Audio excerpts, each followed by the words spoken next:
Pretending I can stay afloat, pretending I'm not. In this morning's Saturday session, Josh Ritter, a musician Paste magazine calls one of the top 100 greatest living songwriters. His works earned him acclaim from high-profile fans like Stephen King, Cameron Crowe, the director, and the Grateful Dead's Bob Weir, who co-wrote an album with him. Josh will perform in a moment, but first I talked with him at his home in Brooklyn, New York. When did you start writing songs? I was 17, and I heard Bob Dylan and Johnny Cash sing "Girl from the North Country" on a record, and it was the first time I thought, this is a language that I understand. This is something that is for me. All the other girls here are stars. You are the northern lights. Josh Ritter was raised in Moscow, Idaho, the son of two neuroscientists. We grew up, my brother and I, around the kitchen table, hearing what were adventure stories about science.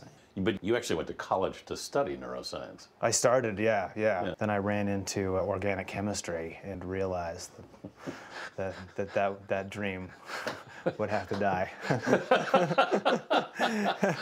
That's a painful realization. It was. I remember calling my parents and saying, I don't think I'm going to be a scientist, guys. I'm sorry. What did they say? They said all along we knew there was no chance. Instead, he studied the history of songwriting. And you went straight from college to Providence? Yeah.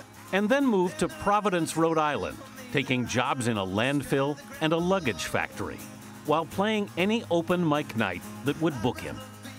Irish songwriter Glenn Hansard caught his act one night and took him to Dublin. Hello, blackbird. Hello, starling. Winter's over. Where Ritter found a following. In 2003, his album Hello, Starling hit #2 on the Irish charts.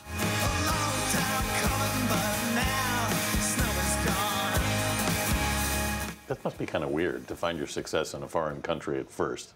It was funny. For so long, it felt like it was my secret. But American audiences eventually caught on to Ritter's writing skills. If this was the Cold War, we could keep each other warm. I said on the first occasion that I met Marie. On songs like The Temptation of Adam, about a romance in a missile silo. I don't think that she really thought that much of me. How does something like that come to you? Temptation of Adam came to me at the beginning as almost like a pickup line. It's like, if this was the Cold War, we could keep each other warm.